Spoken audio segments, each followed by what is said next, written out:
Il est 7h46, merci d'être avec nous. Le petit déjeuner politique ce matin, c'est Franck Riester, ministre délégué chargé du commerce extérieur et de l'attractivité. Oui, bonjour Franck Riester. Bonjour. Il y a de l'orage dans l'air, et pas seulement côté météo. 2 passes d'armes en Conseil des ministres hier. Tout d'abord entre Elisabeth Borne et Barbara Pompili, motif donc le mouvement de la ministre de l'écologie qui a critiqué la réforme de l'assurance chômage, retoquée par le Conseil d'État. Et puis surtout donc Gérald Darmanin, Éric Dupond-Moretti, qui ont failli en venir aux mains en marge du Conseil des ministres au sujet des élections régionales dans les Hauts-de-France. Vous confirmez c'est vraiment ce qui s'est passé ? Alors c'est bien de préciser que c'est en marge du Conseil des ministres. C'était pas dans la salle. Ah non, dans le Conseil des ministres, les choses sont évidemment très solennelles, c'est de haute tenue, et le président de la République évidemment veille à ce que les débats soient à la hauteur de nos responsabilités. Mais le président qui a quand même recadré Barbara Pompili, ça c'est vrai, non ? Après, il peut y avoir des échanges politiques, mais enfin, on n'est pas à se disputer en Conseil des ministres, pas du tout, loin s'en faut, et je vous le garantis vraiment. Mais il y a eu un recadrage de Barbara Pompili. Franck Riester, il y a eu un recadrage. Ce qui est dit en Conseil des ministres reste en Conseil des ministres. Ce qui est certain en tout cas, c'est qu'il peut y avoir en marge effectivement du Conseil des ministres des moments d'échange entre les ministres. Et c'est d'ailleurs très bien parce que c'est un moment, souvent on se fait passer les messages les uns entre les autres. Et la politique, c'est de la pâte humaine. Les gens ont parfois le sentiment que les politiques sont une espèce de robots, de gens désincarnés, sans humanité. On est des femmes et des hommes faits de chair et de sang et qui des fois ont des choses à se dire et des choses qui parfois ne sont pas forcément agréables. Mais c'est ça, enfin, je veux dire, les auditeurs qui nous écoutent, ils savent très bien que de temps en temps, y compris avec leurs collègues du bureau, avec des amis d'association, même avec leurs amis ou la famille, ils se disent des choses. Bon, là, apparemment, moi, j'ai pas assisté à ce qu'ils se sont dit. Mais manifestement, ils se sont dit des choses. C'est bien légitime et c'est pas un problème. Oui, mais est-ce que c'est un manque de loyauté, comme le dit Éric Dupond-Moretti, de la part de Gérald Darmanin d'avoir envoyé un petit message de félicitations, notamment à Xavier Bertrand ? Non, il n'a pas envoyé un message de félicitations à Xavier Bertrand. Il a dit qu'il allait voter Xavier Bertrand, que c'était un ami. Oui. Bon, voilà. Et que peut-être qu'une des explications pour le vote de dimanche dernier pour Xavier Bertrand, c'est qu'il avait su mettre en avant son bilan. Voilà ce qu'il a dit. Après, le reste, la sensibilité des uns et des autres, je leur laisse. Mais est-ce qu'ils sont vraiment compatibles ? Quand on a des choses à se dire, c'est bien aussi quand on est en politique de se les dire. Et ça démontre, encore une fois, j'insiste, parce que souvent il y a une image faussée de ce que sont les responsables politiques. C'est aussi de se dire les choses quand ça ne va pas. Oui. Bon, d'accord, mais quand même, on parle beaucoup souvent des brouilles police-justice. Là, tous les deux sont patrons de la police et de la justice. Est-ce qu'ils sont compatibles au sein d'un même gouvernement ? Pour continuer. Bien sûr que oui. Bien sûr que oui. Ah oui, même si ils ne se parlent plus ou. Qui vous dit qu'ils ne se parlent plus ? Bien sûr qu'ils se parlent en permanence. La preuve, ils se disent même des fois des choses qu'ils ont sur le cœur. C'est bien. Vous préféreriez quoi ? Qu'on ait encore une fois des femmes et des hommes froids, sans tripes. Oui. Et puis quand on connaît Éric Dupond-Moretti, quand on connaît Gérald Darmanin, c'est des personnalités fortes. De temps en temps, ils se disent. Oui, mais il faut une équipe soudée au sein d'un gouvernement quand même, non, pour affronter l'ensemble des crises que nous subissons. Je pense aussi qu'une équipe soudée, ça veut dire se dire les choses quand on estime que ça n'a pas été. Voilà. Ouais. Et donc la franchise est une dimension absolument importante de la cohésion de n'importe quelle équipe. Oui, Franck Riester, comment vous expliquez quand même la claque infligée à La République En Marche dimanche dernier ? C'est un manque d'ancrage territorial ou pas ? Vous, l'élu de terrain aussi. Alors, je pense qu'il y a eu une prime énorme dans ces élections au sortant. Parce qu'il y a une forme de confiance avec la personne qui gère la collectivité. Moi, j'ai été réélu très largement à Coulommiers au municipal l'an dernier, parce que voilà, il y a la confiance à ceux qui font le job. Bon. Puis deuxièmement, il y a aussi une prime à l'ancrage local, c'est clair.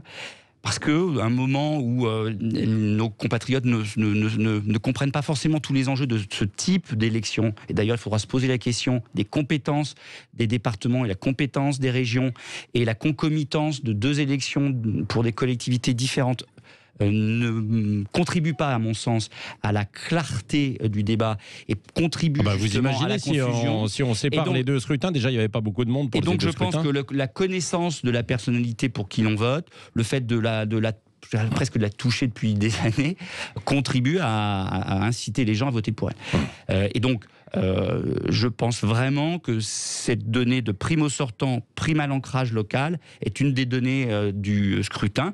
Et on le sait depuis maintenant un certain nombre d'années. la défiance vis-à-vis de la chose publique étant ce qu'elle est, de plus en plus, les électeurs votent en fonction de la personnalité qui est devant eux. La personnalité, c'est-à-dire la notoriété, est-ce qu'ils la connaissent ou pas, et est-ce qu'ils l'ont vue à l'œuvre. Et est-ce que c'est aussi un bon signe pour la démocratie et le débat que la droite républicaine, votre ancien parti, relève la tête finalement, tel que ça s'est produit, et on attendra dimanche la confirmation? Moi, vous savez, je me méfierais de toutes les conséquences nationales qu'il peut y avoir de ce scrutin. Ce que je constate, c'est que tous les sortants, y compris ceux de gauche, ont fait des très bons résultats. On en revient à la prime aux sortants. Quant à la droite, moi je considère toujours qu'elle est sur des propositions qui sont des propositions bien souvent caricaturales, qu'elle s'est opposée à un certain nombre de réformes qui ont été proposées par le gouvernement, alors même que ces réformes, elle les avait toujours défendues et qu'elle les a pas votées, et qu'elle s'est opposée à ces réformes. Je pense que c'est contraire à ce qu'attendent les gens en termes d'engagement politique, en termes d'éthique politique. Et donc, je resterai prudent concernant l'avenir de la droite, surtout quand on voit une partie de ses membres qui sont plutôt tournés, aimantés vers l'extrême droite, à faire la pelle du pied, la danse du ventre, les yeux doux à l'extrême droite.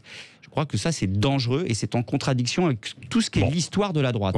Et c'est la raison pour laquelle moi j'ai créé un parti avec des amis qui s'appelle Agir, qui est un parti de droite, constructif, qui a clairement les valeurs de droite. Moi, je suis un homme de droite et pour autant, je travaille avec Emmanuel Macron et Jean Castex parce que je pense qu'ils mènent une politique qui, par bien des égards, est une politique que nous avons toujours défendue à droite. Mais est-ce qu'avec Agir, vous pouvez travailler avec LR aussi, avec les LR? Je pense que les Français en ont assez, que sous prétexte qu'on n'est pas du même parti, on ne travaille pas ensemble. À un moment donné, quand on émerge justement, et vous avez vu que la participation pour les municipales est toujours très forte, parce qu'il y a un moment donné, l'engagement municipal, c'est on se retrousse les manches, et quelles que soient les idées, on ne regarde pas si c'est une idée de gauche ou une idée de droite, on se remonte les manches, et on travaille entre gens de bonne volonté. Et c'est les bonnes idées qu'on met en œuvre, peu importe si elles sont de gauche ou de droite. Allez, rapidement. Et c'est la raison pour laquelle, moi je suis constructif, c'est-à-dire que j'essaye de dépasser le clivage partisan au service du pays, mettre le pays avant son parti. Je crois que c'est important aussi. Et donc, il est clair que les LR, dans leur posture d'opposition systématique et pour certains d'entre eux, de dieu doux ou de dément vis-à-vis de l'extrême droite, est vraiment problématique. Bon, on suivra ça. Franck Riester, vous êtes aussi en charge de l'attractivité de la France. Il y a un sommet qui s'ouvre lundi. Est-ce que, malgré le contexte politique et social assez tendu de la France, le pays demeure attractif? Oui, pour la deuxième année consécutive, la France est le pays le plus attractif d'Europe en termes d'investissement étranger sur son sol, devant le Royaume-Uni, devant l'Allemagne. C'est inédit et c'est pas le fruit du hasard, c'est le fruit du travail. Malgré toutes les crises. Oui, exactement. Et pourquoi là? Parce que la France est plus compétitive qu'avant. Parce qu'il y a eu des réformes conduites par le président Macron et les différents gouvernements qui ont été les siens. Il n'y a pas eu beaucoup de réformes. La baisse de la fiscalité sur le capital, la baisse de l'impôt sur les sociétés, la baisse de l'impôt de production. Ça donne aux entreprises les moyens de pouvoir investir, les moyens d'innover, les moyens d'être performants à l'international plus que précédemment. C'est aussi les réformes de la formation professionnelle, parce que pour être attractif, un pays a besoin d'avoir les meilleurs talents, celles et ceux qui innovent. C'est assez étonnant parce qu'on ne ressent pas la même chose en fait à l'intérieur du pays. Si on le ressent, vous savez, je me déplace souvent pour aller voir les usines. Toutes les enquêtes d'opinion ne vont pas dans ce sens. Et puis les usines, il y a beaucoup de fermetures.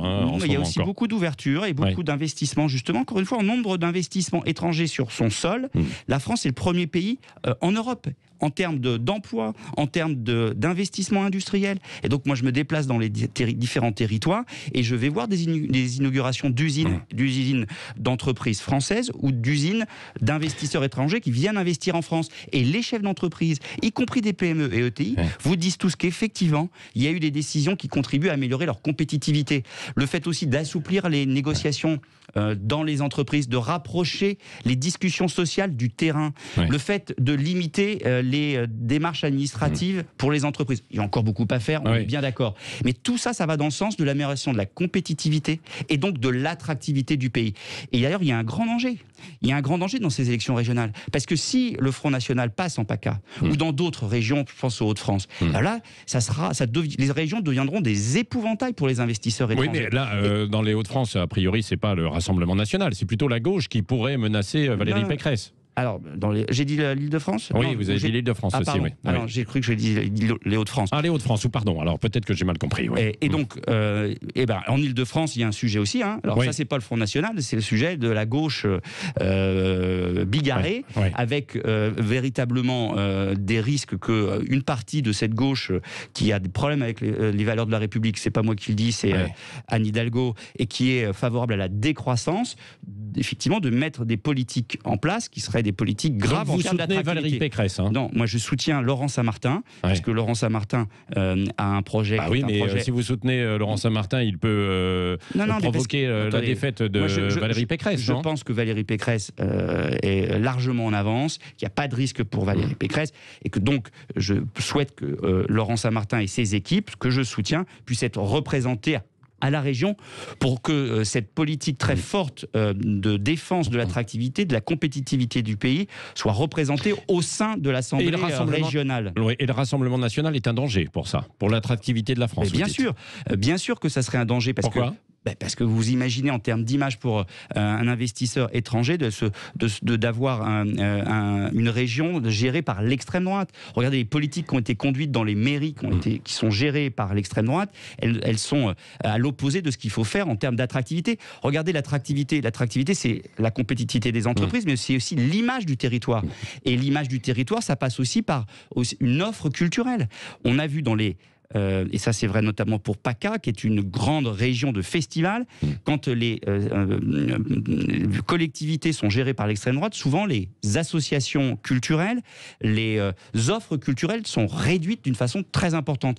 Et ça serait très grave pour la région sud, qui a dans son attractivité... Bon, à Fréjus, ça va pour l'instant. Non, attendez, alors là, c'est vous qui le dites. Regardez ce qui s'est passé à Orange, quand Jacques Bompard est arrivé en responsabilité. Il y a quelques années, oui, d'accord, mais enfin, c'est le bilan de l'extrême droite. Et le bilan de l'extrême droite, il est mauvais en matière culturelle, et c'est grave pour l'attractivité. Et moi, je le dis aux hôteliers, je le dis aux celles et ceux qui tiennent des cafés, des restaurants, ça aurait des conséquences en termes de tourisme et d'attractivité, et donc de flux de personnes dans la région sud. Allez, dernière question avec Cécile Ménibus, Franck Riester. Vous êtes l'ancien ministre de la Culture, sur la question audiovisuelle. Que pensez-vous de la situation d'Europe 1 aujourd'hui ?